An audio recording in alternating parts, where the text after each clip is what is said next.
Hi guys, स्वागत है आप सभी का हमारे यूट्यूब चैनल रोहित मीणा आर्यू में। आज हम डिस्कस करने वाले हैं 10th क्लास एनसीईआरटी के फर्स्ट चैप्टर के बारे में। उसका नाम है रासायनिक अभिक्रिया एवं रासायनिक समीकरण। उससे पहले अपन विज्ञान की सामान्य जानकारी की परिचर्चा करते हैं कि सामान्य जानकारी के अंदर क्या है। अगर सामान्य जानकारी आ गई तो उस चैप्टर में कोई दिक्कत नहीं आएगी आपको। तो पहले पदार्थ की बात करेंगे। पदार्थ किसे कहते हैं? कॉमन सी नॉलेज में बता दूं, आप आंखों से जो देख सकते हैं वो सभी क्या है? पदार्थ हैं।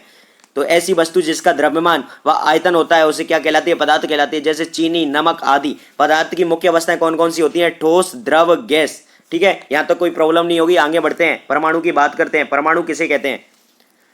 परमाणु पदार्थ की सबसे छोटी इकाई जिसके रासायनिक एवं भौतिक गुणधर्म होते हैं क्या कहलाती है? परमाणु कहलाती है। यानी पदार्थ जो है वो छोटी छोटी इकाइयों से बना होता है। वो इकाई कौन कौन सी हैं? कौन सी कहलाती हैं? क्या कहलाती हैं? परमाणु कहलाती हैं। क्या कहलाती है? परमाणु कहलाती हैं। तो परमाणु के उदाहरण है सोडियम परमाणु, पोटेशियम परमाणु। तो एटम के अंदर क्या उपस्थित होता है? इलेक्ट्रॉन, प्रोटॉन और न्यूट्रॉन। अगर आपसे पूछ ले क्वेश्चन में कि एटम के अंदर क्या उपस्थित होता है तो आप बताएंगे इलेक्ट्रॉन, प्रोटॉन और न्यूट्रॉन। इसके अलावा पॉजिट्रॉन ये भी पाए जाते हैं, कई छोटे छोटे तत्व, लेकिन मुख्यतः तो यही हो गए। ठीक है, इसके बाद बात करने वाले हैं तत्वों के बारे में। तत्व क्या होते हैं? तो एक ही तरह के परमाणुओं से मिलकर बने हुए शुद्ध पदार्थों को क्या बोलते हैं? तत्व बोलते हैं। इसके उदाहरण एग्जाम्पल देख लीजिए, सोना, चांदी, लोहा। ठीक है, यहां तक कोई दिक्कत नहीं होगी। आगे बढ़ते हैं। अगर आप साइंस पढ़ रहे हैं तो साइंस की परिभाषा आपको पहली बात आनी चाहिए। तो साइंस की परिभाषा क्या है कि प्रकृति के सुव्यवस्थित क्रमबद्ध अध्ययन को क्या कहते हैं? साइंस कहते हैं। साइंस मुख्यतः कौन कौन सी होती है? भौतिक विज्ञान, रसायन विज्ञान, जीव विज्ञान, फिजिक्स, केमिस्ट्री, बायोलॉजी। ये सभी आप 11th में जाके पढ़ेंगे, अलग अलग हो जाएंगी अगर साइंस लेंगे तो।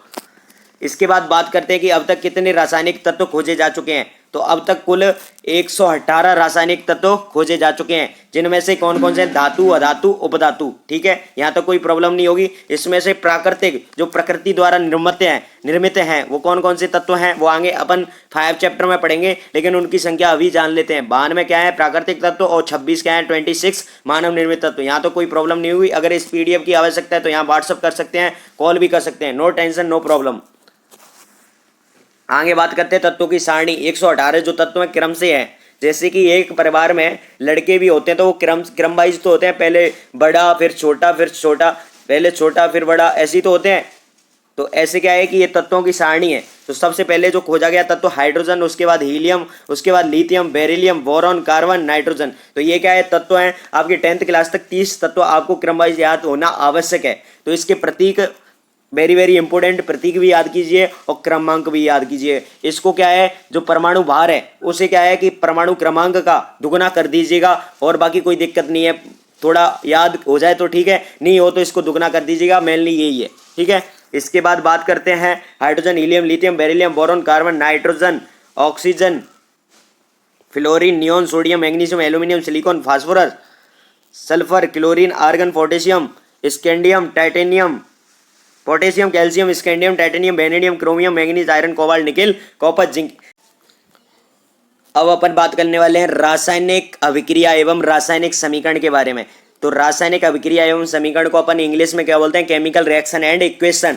तो सबसे पहले अपन पार्ट की परिचर्चा करेंगे। रासायनिक समीकरण किसे कहते हैं? तो रासायनिक समीकरण है, सीधा सा फंडा है कि दो या दो से अधिक पदार्थ अभिक्रिया कर रासायनिक गुणों में परिवर्तन कर एक नए उत्पाद का निर्माण करते हैं तो उसे क्या बोलते हैं? रासायनिक अभिक्रिया बोलते हैं। ठीक है, जैसे दो पदार्थों को आपने मिलाया और ये क्या है? नया प्रोडक्ट बना, इसे क्या बोलेंगे? रासायनिक अभिक्रिया। यही है। जैसे दो लड़कों को मिलाया, दो लड़कों में क्या है? कुश्ती कराई। अब कुश्ती करके एक विजेता बना तो वो विजेता क्या कहलाएगा? प्रोडक्ट कहलाएगा। तो एक दोनों में क्रिया कराई ना, रिएक्शन, दोनों में क्या कराई? कुश्ती कराई। तो कुश्ती कराई ये क्या है? केमिकलों के बीच होगी, इसलिए क्या है? केमिकल रिएक्शन बोलेंगे। वो लड़कों के बीच हो रही थी। ठीक है, तो यहाँ तो कोई प्रॉब्लम नहीं होगी। आगे इसके उदाहरण देखते हैं। रासायनिक अभिक्रिया के उदाहरण कौन कौन से होते हैं? तो रासायनिक अभिक्रिया के उदाहरण देख लीजिएगा।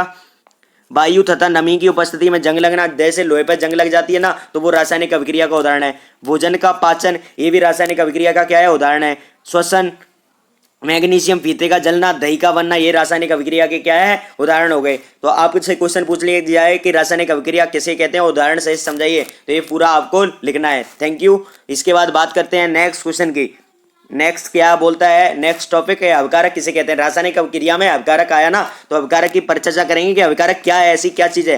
ऐसे पदार्थ जो किसी रासायनिक अभिक्रिया में हिस्सा लेते हैं उन्हें क्या बोलते हैं? अभिकारक बोलते हैं। जैसे कि दो लड़कों को अपने क्या मिला है, दोनों लड़कों में क्या कराई थी? लड़ाई, तो वो क्या हो गए? अभिकारक हो गए। और उनसे क्या प्राप्त हुआ? एक विजेता प्राप्त हुआ, तो वो क्या हुआ? उत्पाद प्राप्त हुआ। ठीक है, तो इसके लिए क्या है कि ऐसे पदार्थ जो किसी रासायनिक अभिक्रिया में हिस्सा लेते हैं, हिस्सा लिया ना लड़ाई करने में, तो उन्हें क्या कहेंगे? अभिकारक कहेंगे। और उत्पाद किसे कहेंगे? ऐसे पदार्थ जिनका निर्माण रासायनिक अभिक्रिया में होता है उन्हें क्या बोलते हैं? उत्पाद बोलते हैं। क्योंकि दोनों में रासायनिक अभिक्रिया नहीं हुई थी। रासायनिक अभिक्रिया किसी के बीच होती है? केमिकलों के बीच। लेकिन उन लड़कों के बीच क्या हुई थी? अभिक्रिया हुई थी। अभिक्रिया होके क्या बना था? कोई एक विजेता बना था, वो प्रोडक्ट मान लो। और प्रोडक्ट तो इसलिए क्या बोल रहा है? ऐसे पदार्थ जिनका निर्माण रासायनिक अभिक्रिया में होता है उसे क्या बोलते हैं? उत्पाद बोलते हैं। तो अब क्या है कि केमिकल रिएक्शन आप कैसे पहचान सकते हैं कि इसके अंदर केमिकल रिएक्शन हो रही है या नहीं हो रही है? तो इसके लिए देख लिए 5 पॉइंट है आपके बीच। इन 5 पॉइंटों का आपको विस्तृत रूप से याद करना आवश्यक है, पूछे जाते हैं मेनली, वेरी वेरी इंपॉर्टेंट। लगा लीजिए, अभी लगा लीजिए। ठीक है, तो देखिए रासायनिक अभिक्रिया के परीक्षण की बात करते हैं। तो परीक्षण मतलब ऑब्जर्व कैसे करेंगे, पहचानेंगे कैसे? तो अवस्था में परिवर्तन होगा। अवस्था मैंने पहले ही बता दी है, ठोस द्रव गैस। अवस्था क्या है? बदल जाएगी। एक क्या है? रंग में परिवर्तन होगा। पहले क्या है? दूसरा रंग होगा, दूसरा कलर होगा, और बाद में दूसरा हो जाएगा। जैसे कि दो लड़कों को हमने कुश्ती कराई, तो उनके क्या है? कलर, किसी के मुंह लाल हो जाता है तो रंग में परिवर्तन हुआ ना। तो ऐसे ही रासायनिक अभिक्रिया में क्या होगा? परिवर्तन होगा। और तापमान में क्या होगा? परिवर्तन। क्योंकि जब हम दो लड़कों को मिलाया तो दोनों में क्या हुआ था? दोनों में जोश भराया, जुनून भराया और गर्म होने लग गए। देख लेना उनकी कैसे गर्म हो जाते हैं। तो ऐसे ही तापमान में क्या होगा? परिवर्तन होगा। गैस का क्या होगा? उत्सर्जन होगा। सुगंध या दुर्गंध आना प्रारंभ होगी। तो ये रासायनिक अभिक्रिया कब होगी? अगर आपसे पूछ ले कि रासायनिक अभिक्रिया, आप कैसे बता सकते हैं कि इसके अंदर रासायनिक अभिक्रिया हो रही है? तो आप ये 5 पॉइंट लिख के आने हैं। कितने पॉइंट? 5 पॉइंट। इसके बाद नेक्स्ट बात करने वाले हैं, नेक्स्ट टॉपिक आता है शब्द समीकरण। शब्द समीकरण किसे कहते हैं? तो इसमें अभिकर्मकों का मतलब है अभिकारक। अभिकर्मकों का मतलब है अभिकारक। और उत्पादों को उनके नाम से दर्शाया जाता है, तो इसे कहते हैं शब्द समीकरण। तो शब्द समीकरण में देख लो, कार्बन नाम से दर्शा रहे हैं ना, सी लिखते हैं कार्बन को, ऑक्सीजन को O2 लिखते हैं। ठीक है, तो ऑक्सीजन और क्या बना? दोनों की क्रिया कराई तो क्या बना? Carbon dioxide. हमने यही तो बोला था रासायनिक अभिक्रिया में कि दो पदार्थ मिलकर किसका निर्माण करेंगे? उत्पाद का निर्माण किया। तो ये क्या हो गया? उत्पाद। और ये क्या हो गए? दोनों। ये दोनों क्या हो गए? अभिकारक। ठीक है, यहाँ तो कोई प्रॉब्लम नहीं होगी। अगर प्रॉब्लम होती है तो कमेंट बॉक्स में जरूर कमेंट कीजिएगा दोस्तों। इसके बाद बात करने वाले हैं रासायनिक परिवर्तन को प्रदर्शित करना, यानी रासायनिक जो परिवर्तन होता है उसे प्रदर्शित किस प्रकार करेंगे। अगर आपसे क्वेश्चन आ जाए तो आप प्रदर्शित कैसे करेंगे? रासायनिक अभिक्रिया में हमेशा रासायनिक समीकरण द्वारा प्रदर्शित किया जाता है। रासायनिक समीकरण के द्वारा क्या किया जाता है? प्रदर्शित किया जाता है। पहले शब्द समीकरण, उसके बाद क्या लिखेंगे? रासायनिक समीकरण। तो शब्द समीकरण में हमने क्या लिया? जिंक का किससे क्रिया कराई? सल्फ्यूरिक अम्ल। ये अपन अम्ल पढ़ेंगे सेकंड पार्ट में, नो टेंशन रहिएगा दोस्तों। और ये दोनों अभिकारक जो क्रिया करते हैं उन्हें क्या बोलते हैं? अभिकारक बोलते हैं, अभी बताया था। और उनसे क्या बने? उत्पाद कौन कौन से बने? जिंक सल्फेट और हाइड्रोजन। तो ये कैसे बना? ये अभिक्रिया हुई इसलिए बना। तो आगे बात करते हैं कैसे बना, क्योंकि रासायनिक समीकरण में बात होगी कैसे बना। तो जिंक लिया, जिंक का प्रतीक क्या होता है? Zn। जिंक का प्रतीक Zn। और H2SO4 सल्फ्यूरिक अम्ल का क्या हुआ?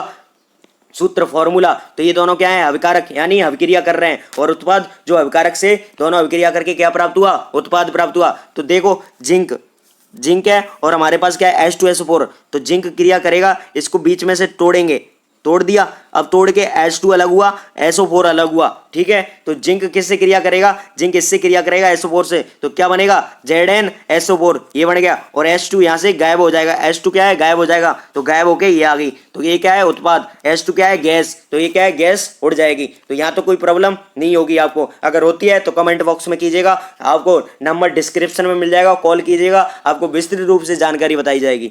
तो इसके बाद रासायनिक यानी केमिकल कि जो क्या है? प्रायोगिक अध्ययन करेंगे, प्रैक्टिकल करते हैं कि रासायनिक परिवर्तन कैसे हुआ, हमने कैसे जाने, परीक्षण कैसे किया, रंग में परिवर्तन कैसे आया। तो ये हम बात करते हैं। ये बिल्कुल इंपोर्टेंट एग्जाम है, इसको इंपोर्टेंट लगा दीजिए, वेरी वेरी मोस्ट।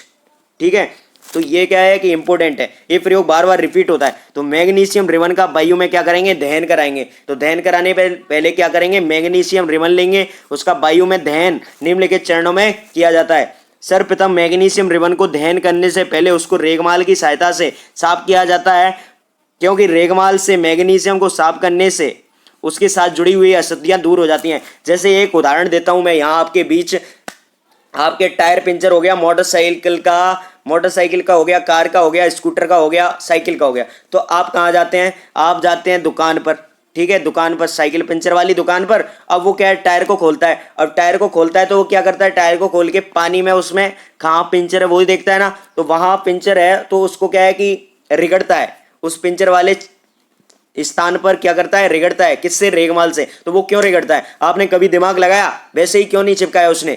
जो जो टिप थी वो वैसे ही क्यों नहीं चिपकाई? उसने रिगड़ा क्यों? तो क्या है कि उस पर मिट्टी जम रही थी और पानी लग रहा था, तो पानी में आप बताओ टैप चिपक सकता है क्या? गोंद को अगर पानी में डाले तो चिपका देगा? नहीं चिपकाएगा। तो इसी का कारण है कि इसने क्या है, अशुद्धियां हटाई। अशुद्धियां हटाने का मतलब है कि आग जल्दी लग जाएगी।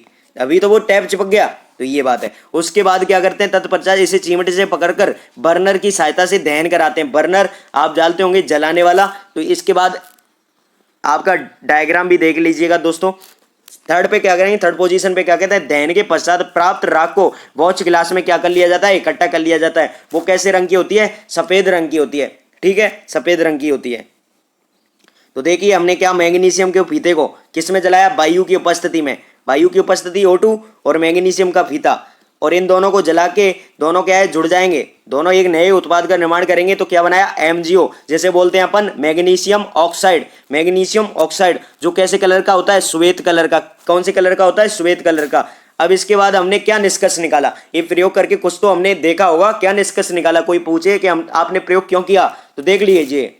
उपयुक्त तो प्रयोग करने के तत्पश्चात हमें श्वेत चूर्ण या मैग्नीशियो प्राप्त हुआ, जो वायु में उपस्थित O2 तथा मैग्नीशियम के बीच होने वाली रासायनिक अभिक्रिया का कारण है। क्योंकि किस किस के बीच? मैग्नीशियम और ऑक्सीजन के बीच क्या हुई? अभिक्रिया हुई, तो इसका कारण हो गया। तो ये रासायनिक अभिक्रिया का एक एग्जाम्पल प्रैक्टिकल सहित कर लिया है। और इसका चित्र डायग्राम कौन सा है? हमने क्या लिया था? बर्नर से तो जलाया था, किसको? चिमटे में क्या पकड़ा है? मैग्नीशियम रिबन, ठीक है। तो ये आपका सिंपल सा डायग्राम है बिल्कुल। ये क्या हो गया? बर्नर, और ये हाथ से पकड़ रखा है, इसको चिमटे को पकड़ रखा है हाथ से। और ये क्या है? आपका वॉच गिलास। वॉच गिलास में क्या है? इकट्ठा कर ली राख। वो कौन सी कलर की हुई? व्हाइट कलर की, और जिसका नाम क्या था? मैग्नीशियम ऑक्साइड, ठीक है। यहां तक कोई प्रॉब्लम ही नहीं होगी। आगे दूसरा एक्सपेरिमेंट करते हैं। 3 एक्सपेरिमेंट है, और पहला एक्सपेरिमेंट वेरी वेरी इंपॉर्टेंट है, इसको इंपॉर्टेंट लगा लीजिए दोस्तों, ठीक है, बिल्कुल बार बार पूछा जाता है। तो अब बात करते हैं सेकंड एक्सपेरिमेंट क्या बोलता है कि लेड नाइट्रेट जिसका सूत्र होता है PbNO3 का होल ट्वाइस। क्या सूत्र होता है? PbNO3 का होल ट्वाइस। पोटेशियम आयोडाइड के साथ क्या करा रहे हैं? उसकी क्रिया करा रहे हैं। तो क्या प्राप्त होता है? आप बताएंगे दोस्तों, क्या प्राप्त होगा? इसको यहां से बीच में से तोड़ेंगे, तो तोड़ते ही क्या प्राप्त हुआ? और इसको भी बीच में से तोड़ा। अब तोड़ के PbI बनाना, PB यहां से, I यहां से, इसके बाद KNO3 बन गया, और PbI2 का मतलब इसके ऊपर 2 होता है। 2 क्या होती है? संयोजकता होती है, वैलेंसी। तो वैलेंसी को पूरा करने के लिए इसके नीचे क्या है लगाया? 2 लगाया। I माइनस होता है, देखो अभी बताता हूँ, 1 मिनट देख लीजिएगा दोस्तों। I क्या है? I तो माइनस है अपना, और PB क्या है? PB+2, ठीक है। अब PB+2, ये 2 क्या है? इसके नीचे जाके लगेगा, ठीक है। तो PbI2, ठीक है। ये संयोजकता आपकी 9th क्लास में पढ़ा दी गई है, और अगर आपको नहीं आता तो 9th क्लास की वीडियो देख लीजिएगा दोस्तों, ठीक है। इसके बाद एक्सपेरिमेंट नीचे का क्या बोलता है? 3rd नंबर एक्सपेरिमेंट, दानेदार जस्ते पर तनु सल्फ्यूरिक अम्ल की अभिक्रिया कराएंगे। दानेदार जस्ता मतलब जिंक को लेंगे, और तनु सल्फ्यूरिक अम्ल है H2SO4। तो प्रयोग में क्या कहता है कि दानेदार जस्ते की तनु सल्फ्यूरिक अम्ल की रासायनिक अभिक्रिया में निम्नलिखित चरण है। कौन कौन से चरण है? सर्वप्रथम एक शंक्वाकार क्या ले आएंगे? फ्लास्क ले आ जाता है, जिसमें तनु सल्फ्यूरिक अम्ल लिया जाता है। जैसे आपने एक शंक्वाकार फ्लास्क, एक कटोरी नहीं, एक गिलास के आकार का होता है, उसमें क्या लिया आपने? उसमें लिया तनु सल्फ्यूरिक अम्ल H2SO4। उसके बाद इस फ्लास्क में क्या डाला? दानेदार जस्ता। जैसे आप एक पानी है, मीठा पानी करते हो तो पहले पानी लेते हो, उसके बाद ही तो चीनी डालते हो। तो इसमें क्या डाले? दानेदार जस्ता मिलाया। उसके बाद क्या निष्कर्ष निकला? तो निष्कर्ष रासायनिक अभिक्रिया का ही निकलेगा। तो क्या निकला? तनु सल्फ्यूरिक अम्ल जिंक सल्फेट से अभिक्रिया कर, जिंक से अभिक्रिया कर क्या बनाता है? जिंक सल्फेट और हाइड्रोजन गैस का क्या करता है? निर्माण। तो ये कैसे हुआ? आप रासायनिक अभिक्रिया में देखेंगे। हमने क्या लिया था? जिंक के 2 टुकड़े लिए थे, जस्ते और जिंक एक ही बात है, ठीक है। उसके बाद ये क्या है? H2SO4 यानी सल्फ्यूरिक अम्ल, इसे बोलते हैं अभिकारक। अब अभिकारक से क्रिया इसको तोड़ो, 20 से तोड़ दिया तो ZnSO4 बना, ZnSO4, तो ZnSO4 H2 अलग होगी, ये हाइड्रोजन गैस, तो यही बना। और इसका 2 चित्र मैंने आपकी सुविधा के अनुसार बनाए हैं, वेरी वेरी इंपॉर्टेंट डायग्राम है, और ये क्या है बार बार रिपीट होते हैं। तो ये क्या है फ्लास्क, ठीक है। तो आपके प्रयोग का जो डायग्राम है वो तो नीचे वाला है, और ये डायग्राम भी आप बना के आ सकते हैं। तो ये H2 गैस है, उसके पास अगर आप मोमबत्ती ले जाएंगे तो फट फट की आवाज होगी, फट फट के साथ क्या होगा, दहन होगा, किसका, हाइड्रोजन गैस का, ठीक है। तो ये क्या है आपका एक्सपेरिमेंट हो गया, यहाँ कॉर्क लगाई और इसमें क्या है तनु सल्फ्यूरिक अम्ल लिया और शंक्वाकार फ्लास्क ये हो गया, कांच की नली, यहाँ से क्या निकलेगी, गैस निकलेगी, क्या निकलेगी बाहर, गैस। अगर इस गैस के आगे आपने मोमबत्ती जला के रख दी तो क्या है फट फट की आवाज आ गई, और फट फट की आवाज एक हाइड्रोजन गैस का प्रमुखता है, क्या होता है, गुण होता है। अगर फटफट की आवाज आती है तो आप समझ लेना हाइड्रोजन गैस है इसके अंदर, ठीक है। अब आपका रासायनिक समीकरण की बात करते हैं, रासायनिक समीकरण किसे कहते हैं। तो रासायनिक समीकरण देख लीजिए, परिभाषा क्या बोलती है कि 2 या 2 से अधिक अभिकारक, अभिकारक आप पहले पढ़ चुके हैं, 2 या 2 से अधिक अभिकारक मिलकर जब 2 या 2 से अधिक उत्पादों का क्या करेंगे, निर्माण करेंगे, तो इस प्रकार संपन्न होने वाली समीकरण क्या कहलाएगी, रासायनिक समीकरण। और इस क्रिया को क्या कहेंगे, रासायनिक अभिक्रिया, ठीक है। यहां तक बात कोई दिक्कत हो तो कमेंट में पूछ सकते हो आप। इसके बाद देख लीजिए रासायनिक समीकरण का उदाहरण, ये पूरी क्या है समीकरण है, आप मैथ में पढ़ते हो समीकरण, आपको सबको पता होगा समीकरण क्या होती है।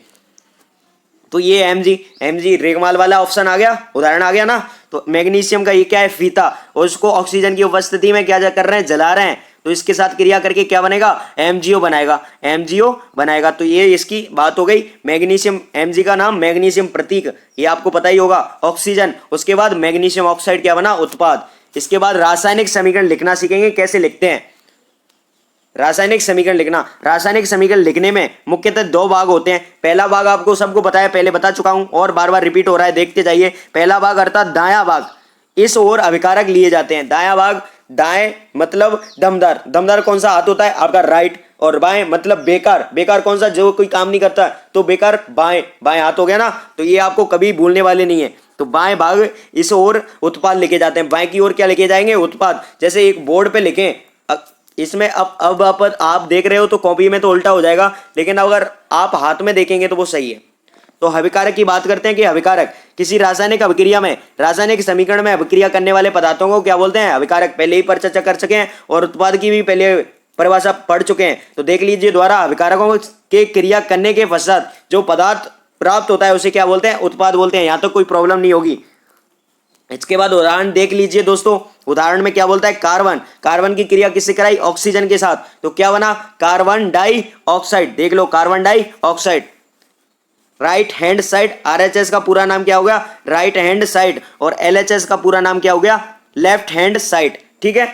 तो यहां तो कोई प्रॉब्लम नहीं होगी। अभिकारक इधर लेके जाते हैं और उत्पाद किधर लेके जाएंगे, इधर तीर के निशान के, ये तीर का निशान हो गया, इसके इधर क्या लेके जाएंगे, उत्पाद, और इसके इधर क्या लेके जाएंगे, अभिकारक। यहां तो कोई प्रॉब्लम नहीं होगी। आगे बढ़ते हैं, और इसकी PDF मैं बार बार कह रहा हूं, नीचे डिस्क्रिप्शन में लिंक दी हुई है, वहां से डाउनलोड कर लीजिएगा दोस्तों। अब अपन बात करने वाले हैं रासायनिक समीकरण को संतुलित करना, यानी संतुलित कैसे कर सकते हैं। जैसे 2 भाइयों में आपने कुश्ती कराई, अब विजेता को कैसे संतुलित करें, कैसे ये कुछ होगा। आपके इसका दूसरा उदाहरण देता हूं, आपके घर में 2 बच्चे हैं, मान के चले आपके घर में आप लोग 2 भाई हैं। अब 2 भाई, आपके मम्मी क्या है कि एक सेब लेके आई बाजार से। अब एक सेब को दोनों के लिए कब, कैसे आप दोनों खुश होंगे कि आपके लिए मिल जाए, सेब मिलेगा। अगर एक को दे देंगे पूरा सेब तो एक रोने लगेगा, एक भाई आपका रोने लगेगा, वो लड़ाई करने लगेगा, तो ये तो संतुलित नहीं है। तो संतुलित का मतलब दोनों इससे बराबर होने चाहिए। तो अपन समीकरण की बात करेंगे, वो तो घर परिवार की बात हो गई। तो अपन समीकरण में कैसे बात करेंगे, तो समीकरण में ये तीर का निशान है, इस तीर के निशान के इधर की ओर और इधर की ओर क्या करेंगे, बराबर करेंगे। किसको, ये तत्वों को, ठीक है, एलिमेंट को बराबर करेंगे। तो इसके बाद देख लीजिए, बात करते हैं बराबर करने की, कैसे करेंगे। रासायनिक समीकरण को संतुलित करने की कौन सी विधि है, हिट एंड ट्रायल विधि। ये वेरी वेरी इंपोर्टेंट 1 नंबर का क्वेश्चन यहां से बनता है, बिल्कुल 100% 1 नंबर का क्वेश्चन यहां से बनेगा। तो ये इसको रट लीजिएगा दोस्तों।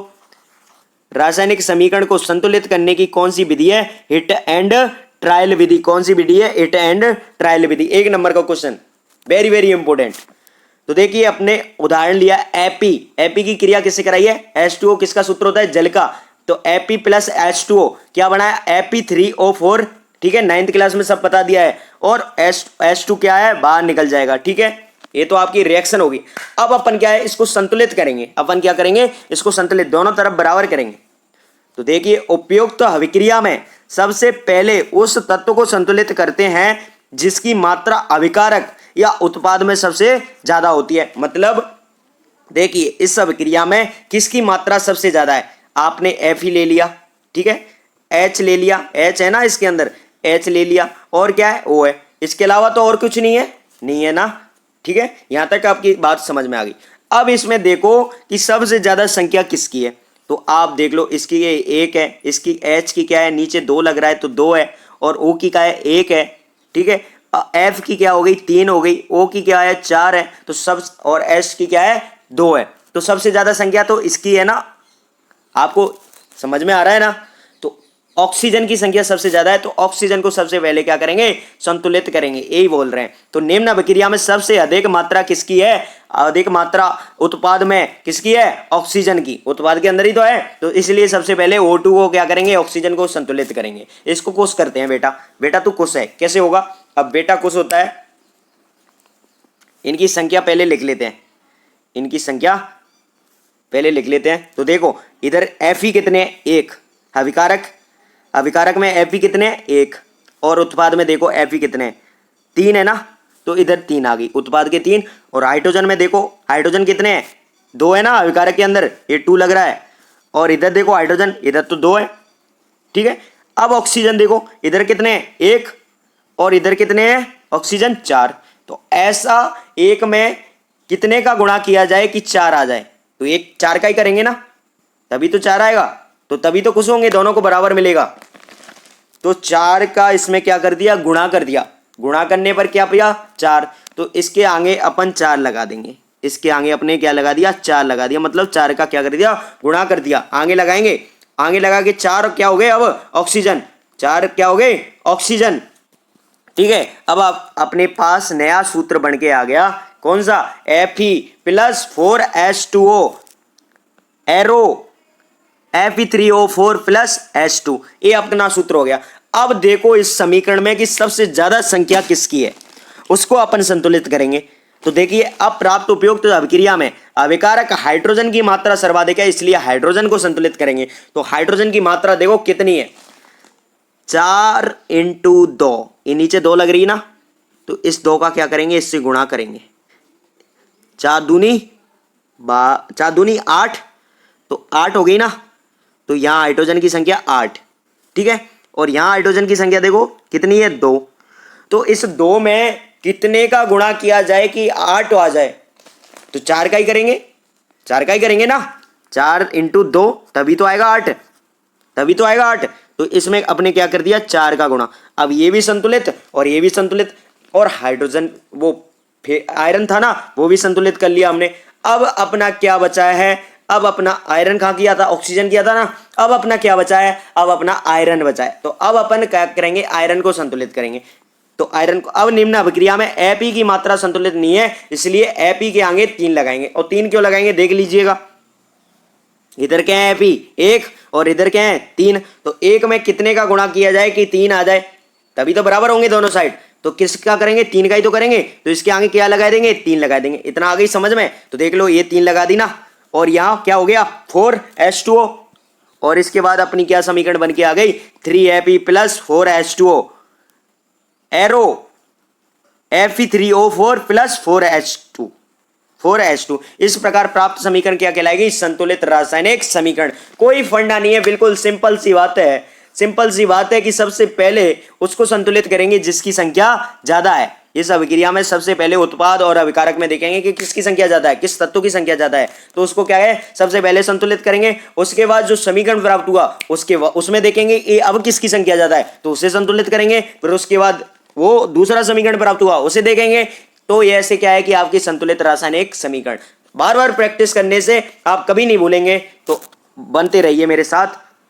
अब आपकी प्रकाश संश्लेषण की अभिक्रिया वेरी वेरी इंपॉर्टेंट, ये कई बार रिपीट होती है, तो वेरी वेरी मोस्ट इंपोर्टेंट है, इसको रट लीजिएगा दोस्तों। तो क्या लेते हैं प्रकाश संश्लेषण की अभिक्रिया में CO2 जो आप छोड़ते हैं, जो आप गैस छोड़ते हैं ना, तो जो CO2 होती है, और O2 अपन लेते हैं, वो पादपों के द्वारा उत्सर्जित गैस है। तो जड़ किसको लाएंगी? पानी को। आप सबको पता है कि पानी देते हैं ना पेड़ पौधों को, तो पानी यूज होएगा। रासायनिक अभिक्रिया में क्या होगा? पानी यूज हुआ, और आपने छोड़ी कौन सी गैस? कार्बन डाइऑक्साइड, तो वो भी यूज हुई। उसके बाद सूर्य का प्रकाश आएगा, सनलाइट की उपस्थिति में हुई है अभिक्रिया, और पादपों के अंदर क्या पाया जाता है? क्लोरोफिल, जिससे क्या है? प्रकाश संश्लेषण की अभिक्रिया संभव होती है। नहीं तो ये अभिक्रिया तो आप घर भी कर सकते हैं ना, अगर क्लोरोफिल आपके पास होता तो आप घर भी कर सकते, क्योंकि ये CO2 तो आपके मुंह से निकल जाएगी, और ये H2 आपके घर में पानी तो होता ही है, सनलाइट आपका प्रकाश आता है, फिर तो आप भोजन खुद ही बना लेते। स्टार्च कहते हैं पादपों का भोजन, क्या कहलाता है? स्टार्च कहलाता है, मंड बोलते हैं उसे। तो इसलिए क्या है कि ये क्रिया पादपों में क्यों होती है? तो पादपों में इसलिए होती है क्योंकि उसके अंदर क्या पाया जाता है? क्लोरोफिल वर्णक पाया जाता है। ठीक है, एक मिनट बात बनी रही है दोस्तों। इसके बाद ये क्रिया होगी, कौन सी क्रिया? प्रकाश संश्लेषण की क्रिया हुई है। अब प्रकाश संश्लेषण की क्रिया में CO2 प्लस H2O, और इसके बाद सनलाइट, आपका प्रकाश आया, सूर्य का प्रकाश, और क्लोरोफिल, तो इसने क्या बनाया? C6H12O6, इसे बोलते हैं स्टार्च बोलते हैं। और ये क्या है कि ग्लूकोज भी बोलते हैं इसे। ठीक है, तो ग्लाइकोजन के रूप में तो मनुष्यों के अंदर संचित रहता है, लेकिन पेड़ पौधों के अंदर जो भोजन होता है स्टार्च यानी मंड के रूप में। 1 नंबर का क्वेश्चन बनता है। और उसके बाद O2, आपको सबको पता है O2 निकालते हैं, पेड़ पौधे O2 निकालते हैं ना, O2 गैस। तो ये O2 गैस क्या है? उत्सर्जित होगी, भोजन बनेगा तभी तो O2 गैस, जिसको आप ग्रहण करते हैं, ऑक्सीजन। और ये 6H2O, ये 6H2O क्या है? ये 6H2O बनेंगे इस क्रिया के दौरान। ये तो अभिकारक हो गए, और ये क्या हो गए? उत्पाद। ये क्या हो गए? उत्पाद। यहाँ तो कोई प्रॉब्लम? ये संतुलित किए हैं, संतुलित करे हैं, तो यहाँ 6 आ गई, यहाँ 12 आ गई, और फिर यहाँ 6, यहाँ 6। तो ये संतुलित करने का वही फंडा है। सबसे पहले उसे संतुलित करेंगे, उसके बाद उससे कम, उसके बाद जो रासायनिक अभिक्रिया बनी उसमें सबसे ज्यादा कौन है। तो ये आपको एक ही उदाहरण से समझा दिया है, और आप प्रैक्टिस करेंगे। अगर ये नहीं आता है तो मुझे आप पर्सनली कांटेक्ट करें, नीचे डिस्क्रिप्शन में नंबर है, मैं आपको विस्तृत रूप से इसके ऊपर जानकारी बिल्कुल बताएंगे। तो भौतिक अवस्था के संकेत लिखना, ये आपका नेक्स्ट टॉपिक आता है, भौतिक अवस्था के संकेत लिखना।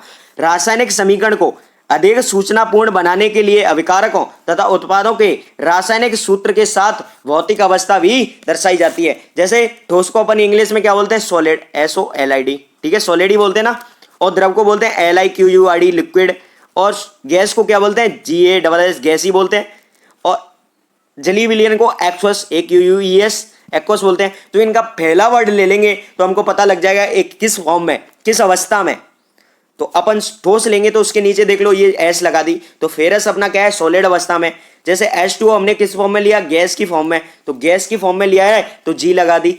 और इसके बाद प्राप्त क्या हुआ है? ये प्राप्त हुआ है, तो ये किस फॉर्म में प्राप्त हुआ है? सॉलिड फॉर्म में। वैसे इतना इंपॉर्टेंट नहीं है, इतना इंपॉर्टेंट लगाना, लगाओ या मत लगाओ, जैसे ज्यादा इंपॉर्टेंट नहीं है। अगर लगा देते हैं तो सुविधा हो जाती है, प्रैक्टिकल में अपन को पता रहता है ये सॉलिड लेंगे, ये लिक्विड लेंगे, तो ये है। वैसे कोई दिक्कत नहीं है, यहाँ 10th क्लास में आप नहीं लगाओ तो चल जाएगा।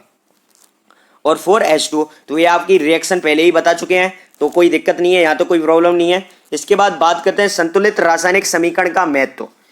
महत्व क्या है? आपने संतुलित किया तो क्यों किया, ये भी तो कारण बनता है, दिमाग में क्वेश्चन तो बनता है। हम तो वैसे ही समीकरण को लिख लेते, संतुलित क्यों करें? सही है कि नहीं? तो इसका मतलब एक बढ़िया सा उदाहरण मैं आपके लिए देता हूं। जैसे आप दुकान पे गए, तो दुकान पे आपने प्याज खरीदी या लौकी खरीदी या कोई टमाटर खरीदे या कोई सामान खरीदा, तो वो तो आपको वैसे ही दे दे। अब आपने 10 रुपए की प्याज खरीदी तो आपको प्याज ऐसे ही दे दे, किसी को ज्यादा दे दे, किसी को कम दे दे। तो आप कहेंगे उसको ज्यादा दी है, मेरे को कम दिया है, तो आप लड़ेंगे दुकानदार। तो इसको क्या है कि संतुलित इसलिए करते हैं कि दोनों ओर रिएक्शन एक अच्छी तरीके से हो, अच्छे तरीके से हो, यानी जिसमें कोई बाधा ना आए।